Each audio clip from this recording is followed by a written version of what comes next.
Bonjour à tous. Aujourd'hui, je suis en compagnie d'Hélène Huillet. Bonjour Hélène.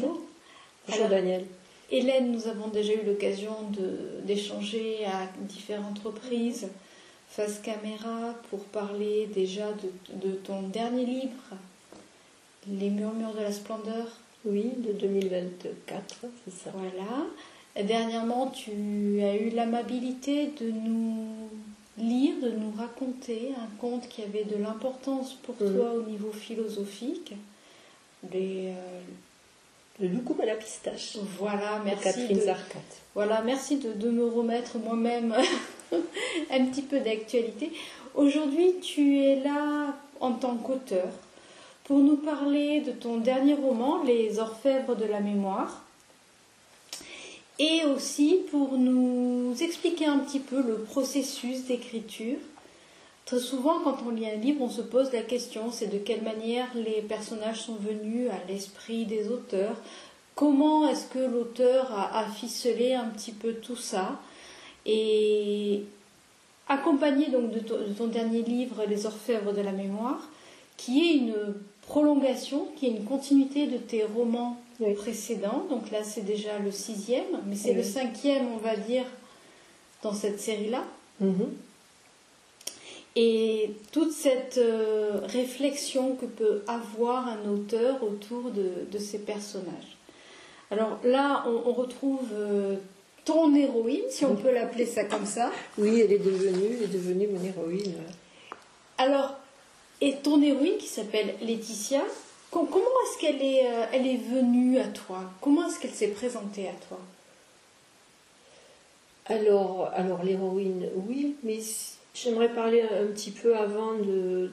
Parce qu'on s'est déjà rencontrés autour des Murmures de la Splendeur, et on avait déjà abordé le thème de comment l'idée vient à l'auteur, comment émerge un roman, enfin, qu'est-ce qui se passe dans cette marmite. Et j'y réfléchis depuis, j'ai cheminé d'une interview à l'autre, et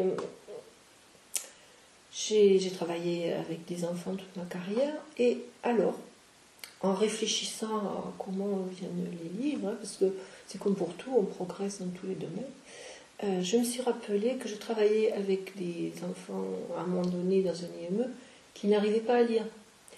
Et moi qui suis fan de lecture, ils avaient tous les prérequis pour lire, ils connaissaient la droite, la gauche, plein de choses, tout aurait dû marcher, mais ils étaient empêchés de lire.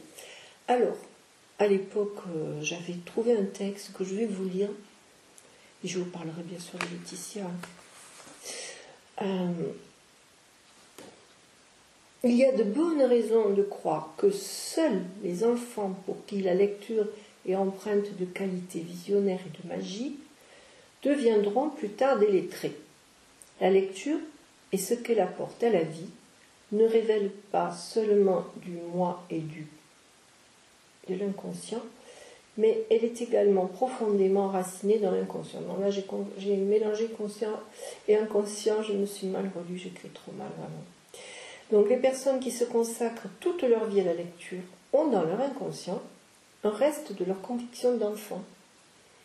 Ils étaient persuadés que la lecture est un art qui donne accès à des mondes magiques. Donc, bon, il faut dire que il y a longtemps, on apprenait beaucoup à lire dans les textes sacrés aussi, n'est-ce pas? Donc, cette magie qui donne envie de lire aux enfants, bon, ces enfants de l'IME, ils ne sont pas accédés à ce côté magique, ils n'ont pas pu, pour des raisons qui leur appartenaient. Et voilà, donc j'ai trouvé dans ce texte de Bettelheim le mot magie qui me sert un peu de fil conducteur pour essayer de comprendre comment se créent les livres. Parce que c'est pas du tout quelque chose de rigoureux, de scientifique, de mathématique, même s'il faut une certaine logique, mais il y a quelque chose qu'on a du mal à expliquer. Donc, je me suis aussi inspirée. J'ai lu un livre de Stephen King qui explique le métier. Ce livre s'appelle L'écriture. Donc pour les gens qui sont intéressés par l'écriture, vraiment je conseille de lire ce livre, parce que Stephen King parle de lui, de sa vie, et de comment il écrit. Et lui aussi, il a un côté magique. Donc, je vous lis aussi un petit passage de Stephen King. L'histoire, parce que quand même ce sont des histoires, on raconte des histoires, continue à mijoter dans un coin pendant quelque temps, dans cet endroit qui n'est ni tout à fait la conscience, ni tout à fait l'inconscient. Voilà. Donc Bettelheim parlait d'inconscience, Stephen King fait un distinguo, et c'est vrai que comme c'est magique, on ne sait pas trop où caser cet univers de la création, puisqu'il s'agit de création. Voilà. Donc quand on crée, il y a le magma de la création que retrouvent tous les artistes, que ce soit peintre, photographe, je ne sais pas, je connais mal, mais même peut-être musicien, écrivain, on ne sait pas trop où ça va aller. Puis les personnages arrivent. Et voilà, c'est ça qui est intéressant, c'est dans tout ce domaine, comme tu l'as dit, on l'a déjà abordé dans les Murmures de la Splendeur quand on a fait cet échange à la chapelle non loin de Montpezat du Quercy, mais également à la collégiale. Il y a toute cette réflexion qui, quand on est lecteur, on se pose des questions sur de quelle manière l'auteur a pu construire, a pu élaborer. Qu'est-ce qu'il y met de lui aussi, consciemment et inconsciemment. Cette petite part de magie, comme tu le décris, comme peuvent le soulever Bettelheim et Stephen King, on est aussi, c'est quoi cette parcelle de magie? Est-ce qu'elle t'appartient à toi intrinsèquement en tant qu'auteur? Alors bien sûr, chaque auteur va avoir un mode opérateur différent. On est d'accord.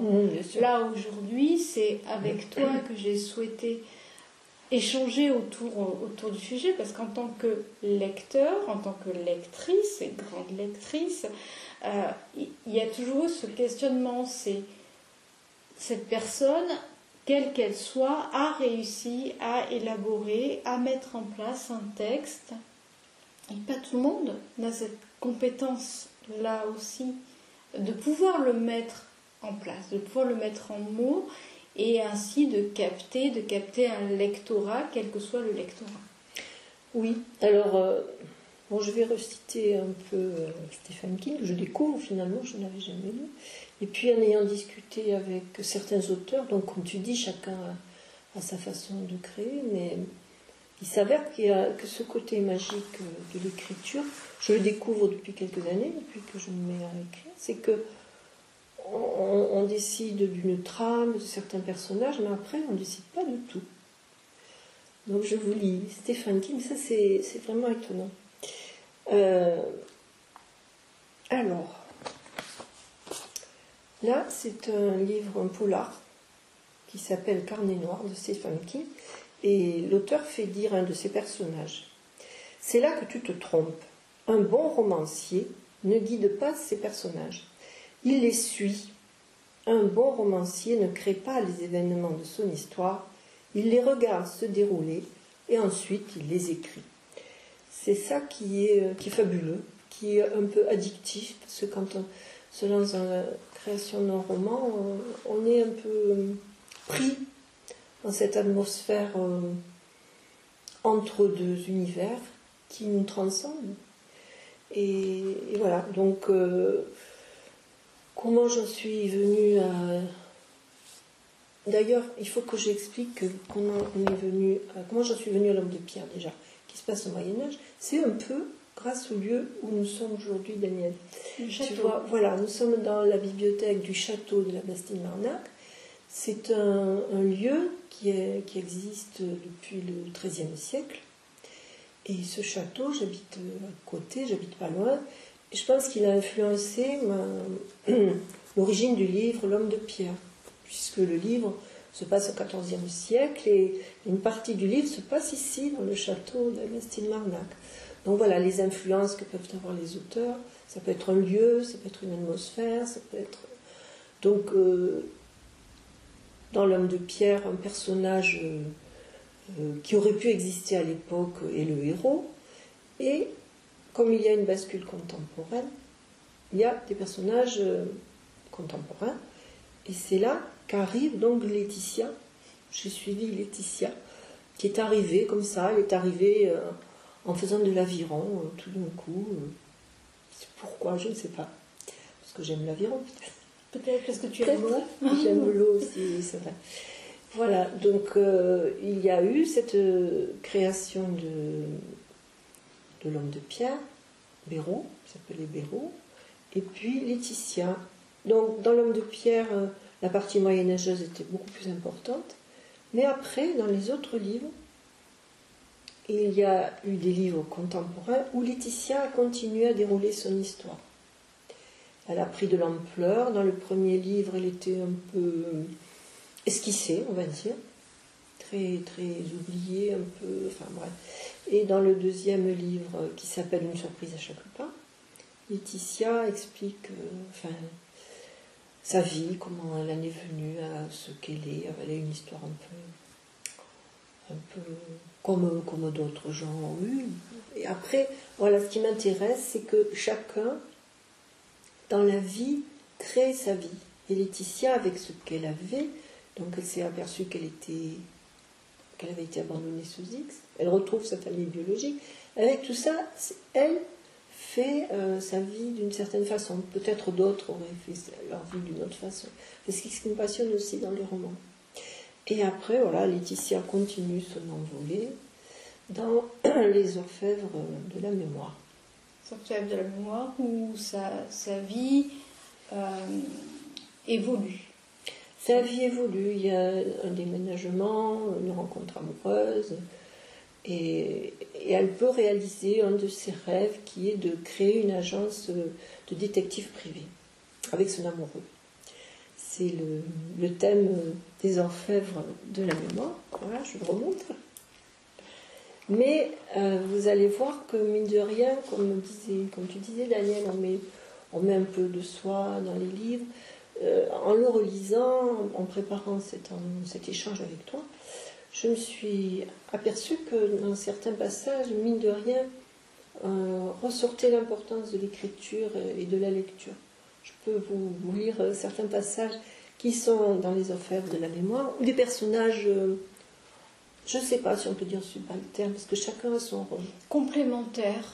Ouais. Des personnages complémentaires, parce qu'en effet, dans un roman, même si on va avoir le personnage principal ou le héros, très souvent, tous les personnages en parallèle ont une vie et on pourrait être libre d'imaginer ou de créer la vie des autres personnages.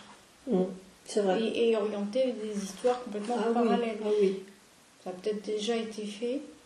De mémoire, ça me dit quelque chose, mais je serais incapable de donner un titre ou un auteur dessus. Alors, je vous lis un petit peu une page des orfèvres de la mémoire pour vous donner un peu le ton du livre. Et après, je vous lirai les passages dans lesquels les personnages parlent de l'importance de la lecture et de l'écriture, puisque ça va quand même beaucoup avec. Donc, son amoureux, Charles, insiste pour que Laetitia ait son rôle dans l'agence de détective privé. Je laisse la parole à Laetitia. Parlons-en de ces fameuses compétences supposées. Il a bien fallu des combats rationnels et de charme à Charles pour me convaincre. Il a donné de sa personne. Bien sûr, comme dans presque tous les cas, presque, pas tous, mais presque, j'ai cédé. À la fois par lassitude, pour lui faire plaisir, et un peu émoustillé de tester mes facultés. Mes outils, pendule, tarot, intuition et Sola. Sola, c'est l'arrière-grand-mère. Elle reste mon cap dans la tourmente des incertitudes. Persuadée de mon don, comme elle le dit, elle veut me transmettre le maximum pour me permettre de le cultiver au mieux. Bref, coincé entre Charles, Sola et ma curiosité, bien sûr, j'ai fini par accepter. Dès qu'il m'a parlé de ce projet, Charles m'y a de suite associé. Bon, alors associé, je le suis aussi administrativement. Ancien gendarme, Charles a les équivalents du diplôme anciennement appelé détective privé. Déjà, ces deux mots changent tout. Ça fait plus sexy. On a l'impression de vivre dans les polars des années 50 et de boire un whisky avec Nestor Burma. Puis, sans crier gare, on se voit danser le tango dans les bras de Guy Marchand jeune. La tête tourne, les pieds aussi. Mais je m'égare. Entre nous, quand on veut évoquer discrètement le sujet devant un tiers, on parle de Nestor, notre mot de passe secret, un code à nous, encore un nouveau jour. Voilà, le ton est donné pour l'histoire. Voilà, c'est l'atmosphère un petit peu jazzy des années 40-50. Oui. Dans la démarche, parce que quand on lit le roman, on est vraiment dans une époque actuelle, on est dans notre instant présent, pour le coup. Il y a ça aussi. Donc, pendant que Daniel parle, je cherche les pages dans lesquelles je vais vous lire un petit mot. Donc, c'est un échange entre deux amis dans les années 1900. Parce que même si on reste dans le présent, il y a des allers-retours dans le passé. Alors, Amédée dit à son ami, « Comme tu sais à présent écrire, tu pourras m'apprendre. Ça me permettra d'évoluer. Quitter mes patrons, faire autre chose. » On voit à son regard perdu vers l'horizon qu'elle rêve un destin meilleur. Son ami sourit enfin. « Bien sûr, Amédée, je le ferai, comme Madame Henriette l'avait fait pour moi. » Donc, lecture, promotion, possibilité de grandir. Et là, c'est un autre passage dans le contemporain. C'est une dame qui dit...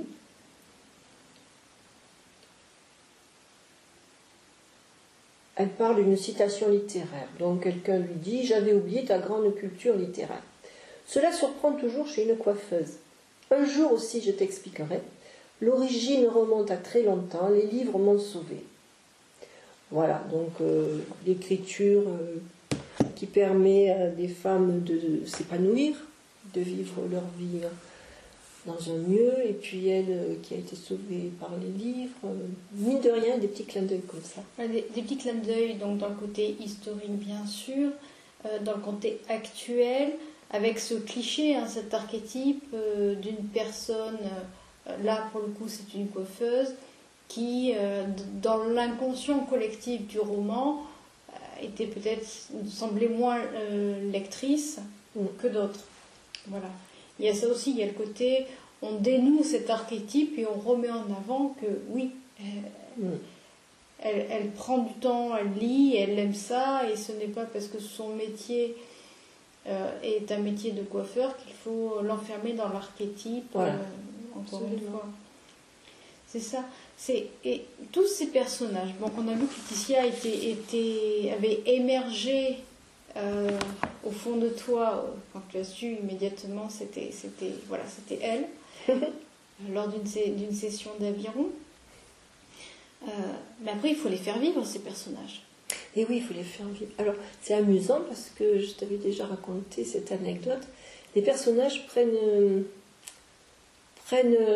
ce sont des personnages de fiction qui deviennent presque réels, comme, bon, c'est un peu présomptueux, mais c'est pour donner un exemple, comme Hercule Poirot pour Agatha Christie, Harry Bosch pour Véronique Alconelli. Ce sont des personnages dont on parle après comme s'ils existaient, alors qu'ils n'existent que dans l'imagination de l'écrivain et celle des lecteurs, qui en font leur image à leur façon.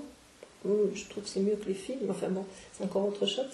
Et donc, il m'est arrivé que des lectrices, souvent des lectrices d'ailleurs, me demandent des nouvelles. Et dans le prochain livre, est-ce que Laetitia va faire ceci, va faire cela? J'aimerais avoir des nouvelles d'un tel. Ou alors une autre qui m'a envoyé une recette de cuisine. Et elle me dit, cette recette aurait pu être Laetitia, comme si Laetitia existait. Donc je ne sais plus quelle était la question, mais j'avais associé là-dessus, sur l'existence. Oui, tu me demandais comment il fallait les faire vivre.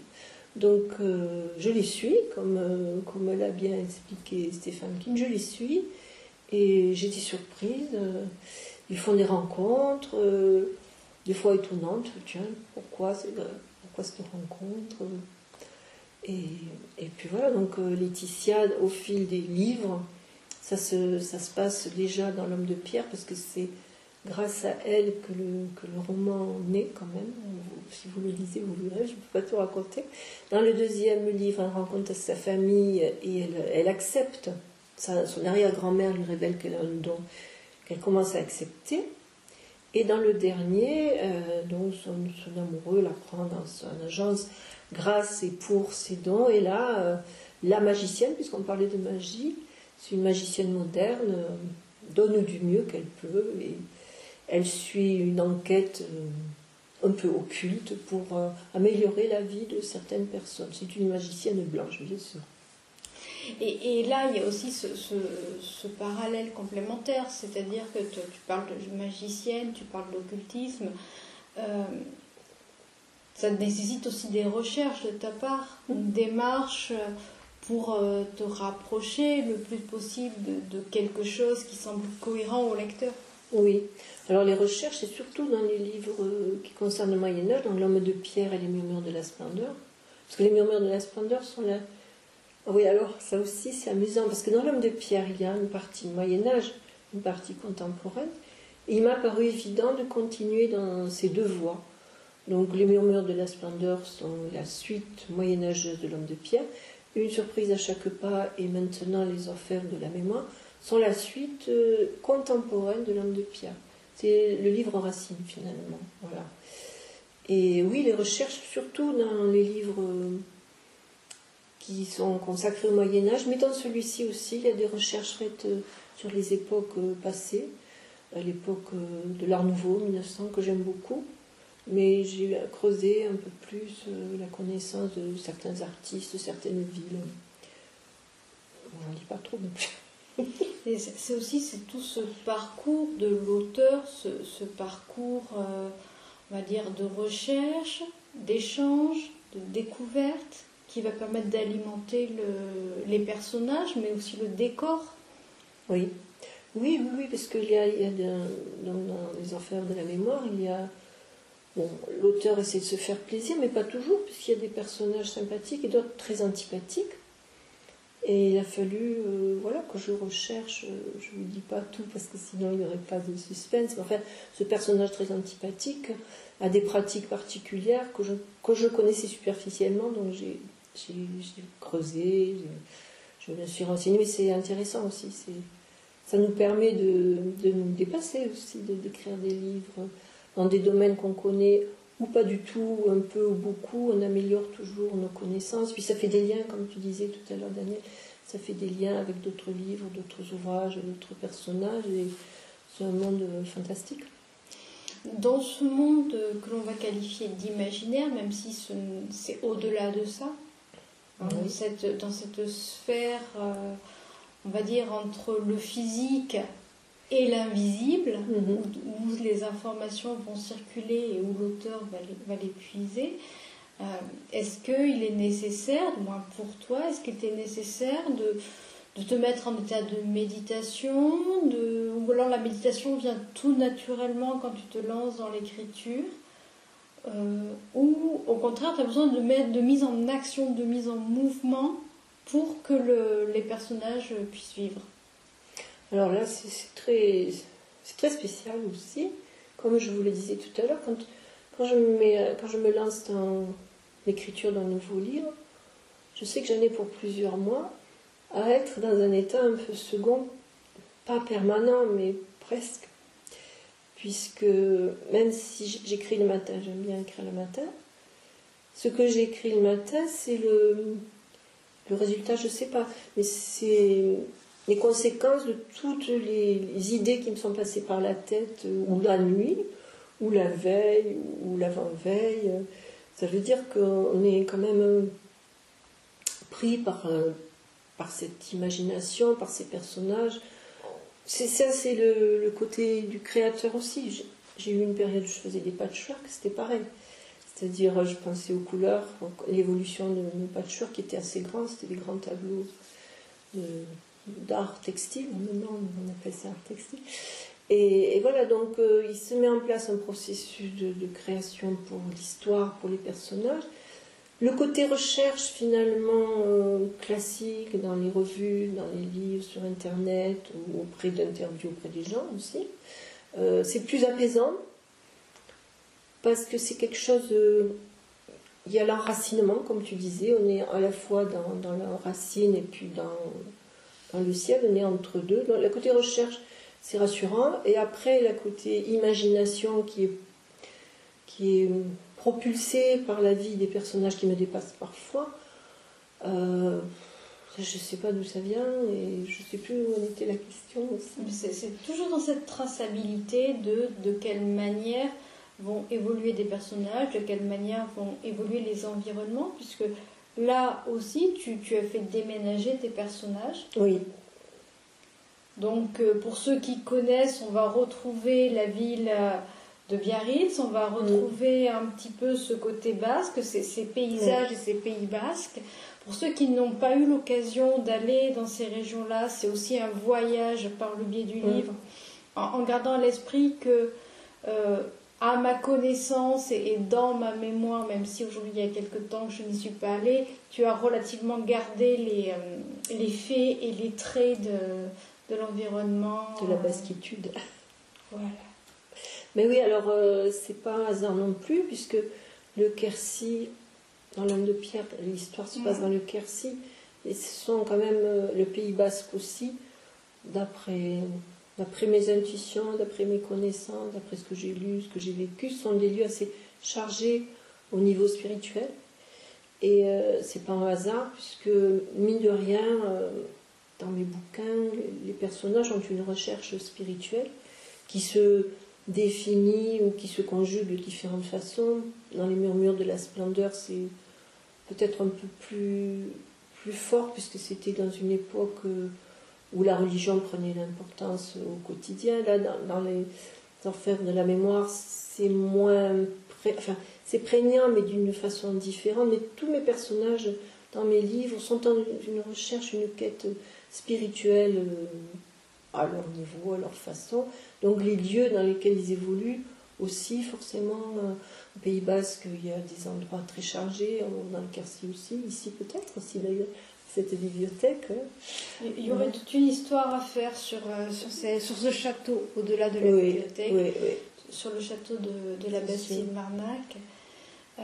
Et il y a tout ce paramètre. Alors, sans dévoiler l'intrigue concrètement du roman, on peut dire que sur le côté plus magique, plus ésotérique, Laetitia fait acte.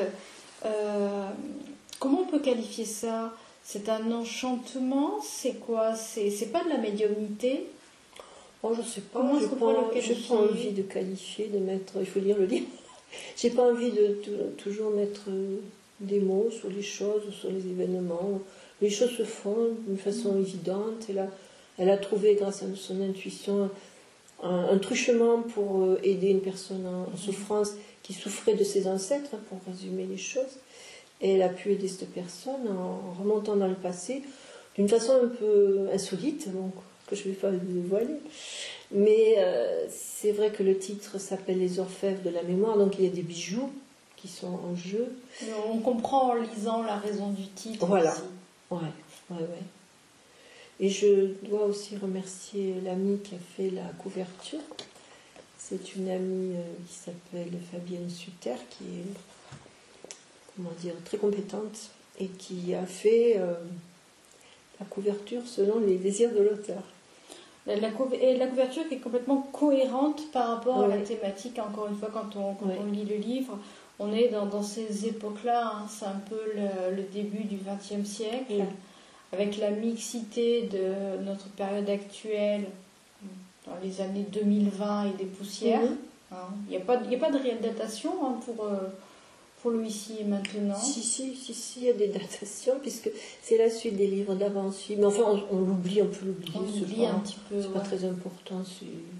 C'est daté, mais pas de façon très, très forte. On retrouve les dates, mais on reprend la chronologie. Ouais. Mais en plus de ça, donc quand on pense aux orfèvres de la mémoire, c'est important aussi. Il y a tout un travail sur la réflexion du transgénérationnel, de ces informations que l'on peut porter à l'intérieur de soi qui ne nous appartiennent pas. Voilà. Les legs, entre guillemets, de nos ancêtres qui font que parfois une situation, puis c'est argumenté, je cite à la fin du livre les travaux de Anne-Ancelin Schutzenberger par exemple, qui a aidé beaucoup de personnes à se libérer Parce que si une situation a été difficile pour nos ancêtres et qu'elle n'a pas été réglée, les choses, il peut y avoir un phénomène de répétition dans la généalogie, dans la vie de la famille, qui peut gêner beaucoup les ascendants, les descendants, pardon. Donc c'est ce qui se passe dans ce livre, mais c'est universel. Ça pourrait arriver à plein de personnes. On est tous concernés, on peut être tous concernés, même si on ne le sait pas finalement. D'où l'importance de garder à l'esprit que tout acte et toute situation de vie est forcément soit une conséquence ou va générer une conséquence. Oui. Voilà, oui, rien n'est anodin. Boubin le disait, Christian Boubin, que j'aime beaucoup, il disait que tout acte est important, même la façon d'ouvrir une poignée de porte est important. Bon, il le disait à sa façon de poète, il le disait bien. Nous sommes une mémoire de croyances qui a entassé également de nouvelles croyances et qui va transmettre aussi d'autres croyances qui vont ainsi de suite fonctionner. Nous ne fonctionnons pas de la même manière, nous ne pensons pas, nous ne réfléchissons pas de la même manière que nos ascendants. Oui, mais les choses prennent une tournure différente d'une génération à l'autre. Bon, si jamais ça intéresse les spectateurs, il faut lire Mes aïeux de Anne-Ancelin Chaussin-Berger. C'est un livre très facile à lire. Bon, elle explique bien, par exemple, il y a eu des époques où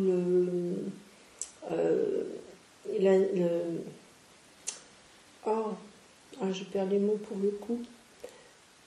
Enfin, l'adultère, voilà, ou des époques où l'adultère était vraiment très tabou, on ne pouvait pas en parler. Alors, maintenant, bon, le divorce aussi, il n'était pas question de divorce. Enfin, les choses évoluent avec la société, mais il y a d'autres tabous qui existent, qui se créent et qui gênent l'évolution des familles, ou d'une personne dans une famille. C'est parfois une sorte de bouc émissaire, quelqu'un qui est plus sensible, qui n'est pas à la place, qui est à la mauvaise place, entre guillemets, parce que c'est elle qui subit les conséquences.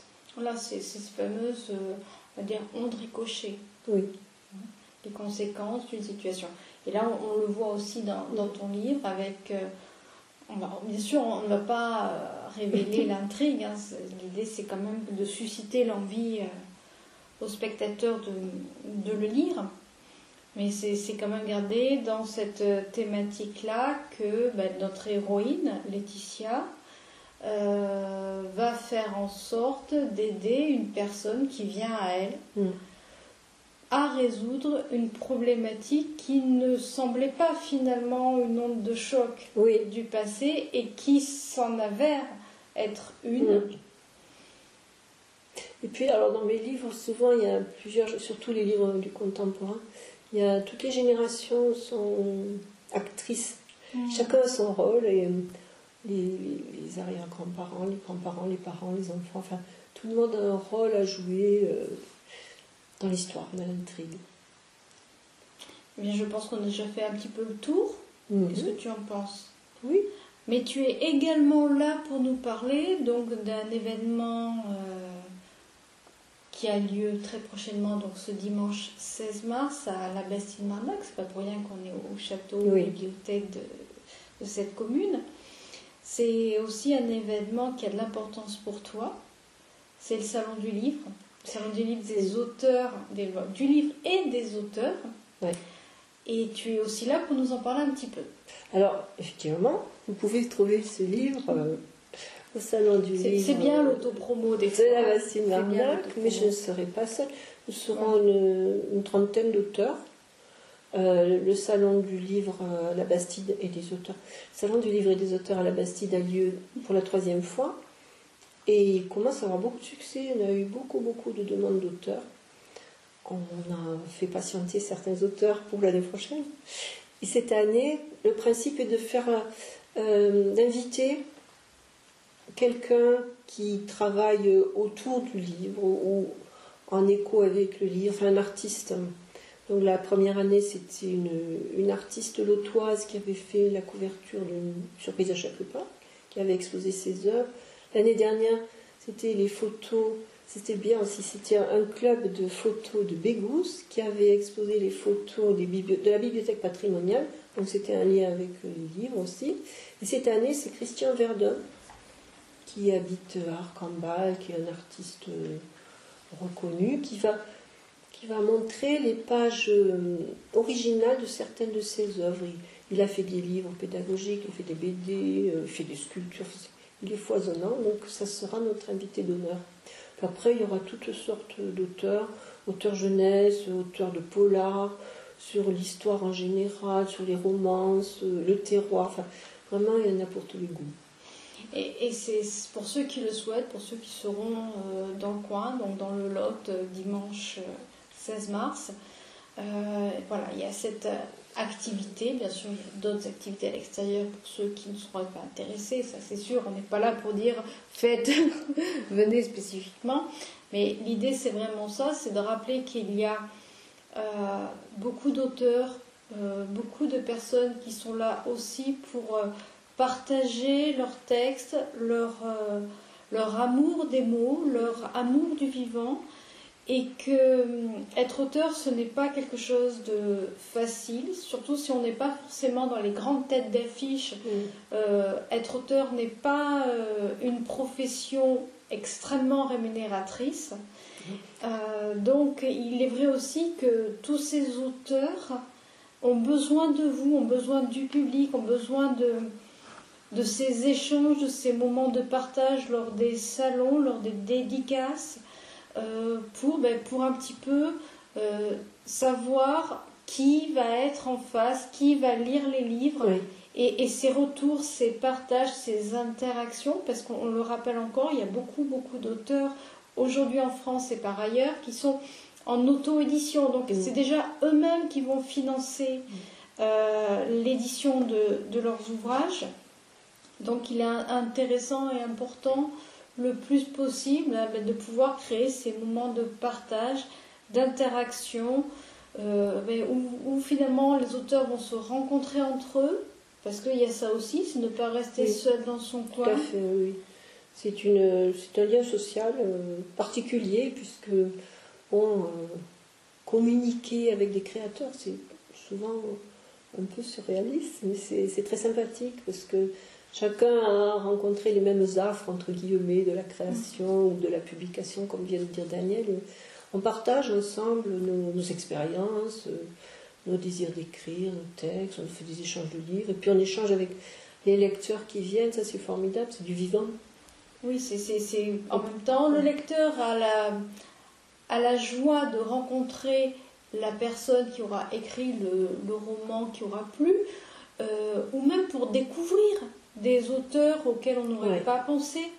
Ça, c'est important aussi de rappeler, si on a tendance à toujours acheter peut-être plus ou moins le même style de lecture, d'auteurs, alors que, encore une fois, nous avons une chance incroyable d'avoir beaucoup de personnes créatives, créatifs, qui ont cette capacité que d'autres n'ont pas, et qui, de par cette capacité, nous emmènent dans des univers qui nous font réfléchir, qui nous font nous poser, qui nous font interagir avec des personnages fictifs et aussi nous permettent de créer un autre monde dans le monde.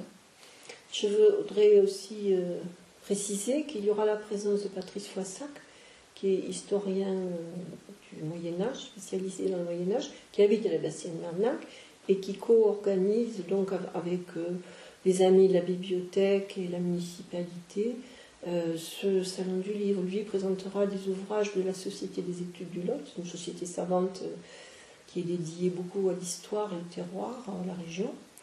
C'est important de le préciser. Donc voilà, pour ceux qui le souhaitent, encore une fois, dimanche 16 mars 2025, donc de 10h à 18h, aura lieu à la salle des fêtes de la Bastide. Ça s'appelle le complexe sportif. Le complexe, ouais, enfin, ça s'appelle comme ça, mais c'est la salle des fêtes. C'est une salle des fêtes. Mais je crois que dans le balisage, il y a marqué complexe sportif. Mais il y aura du balisage particulier pour la journée, donc les gens qui veulent venir trouveront facilement. Et est-ce qu'il y aura un point grignotage ? Non. Non, il y aura des plateaux pour les auteurs, mais non, on va se nourrir de livres exclusivement. Donc nous allons faire les petites souris et venir grignoter les pages des livres et grignoter un petit peu ces interactions avec les auteurs. En tout cas, merci infiniment Hélène. Merci à toi. D'avoir partagé ton process de création. Qui est peut-être en évolution grâce à ces échanges. Qui, j'espère, va pouvoir être en évolution dans ces échanges, dans tous les autres échanges que tu peux avoir au quotidien. Moi, j'ai juste une question avant de clore cet échange. Laetitia, c'est un peu toi quand même. Oui et non. C'est peut-être quelqu'un que j'aurais pu être aussi. Une part de moi qui n'a pas pu se réaliser, je sais pas. Pas vraiment, non, pas vraiment. C'est souvent la question que se pose le lecteur dans la part entre le roman ou le personnage principal ou un des personnages principaux et l'auteur. Il doit y avoir un petit peu de moi, mais pas tout, loin de là. Sa passion pour l'eau peut-être. Sa passion pour l'eau, oui, mais après, c'est pas faire les cuisines et moi, je me débrouille pas mal. Encore une fois, merci à toi Hélène. Je rappelle, Les Orfèvres de la mémoire en auto-édition, donc vous pouvez le trouver sur les sites de vente, mais également au Salon du Livre, donc ce dimanche 16 mars. Il y aura des dédicaces aussi dans la région. Et il y aura des dédicaces dans la région. Et pour ceux qui le souhaitent, donc à la Bastille de Marnac, je rappelle et je rappelle et je re-rappelle le 16 mars. Parce qu'il y aura plein d'auteurs fabuleux et je pense un très beau moment de partage Oui, il faut venir, c'est très chaleureux, très convivial. Merci à tous de nous avoir suivis. À très vite. Au revoir. Au revoir.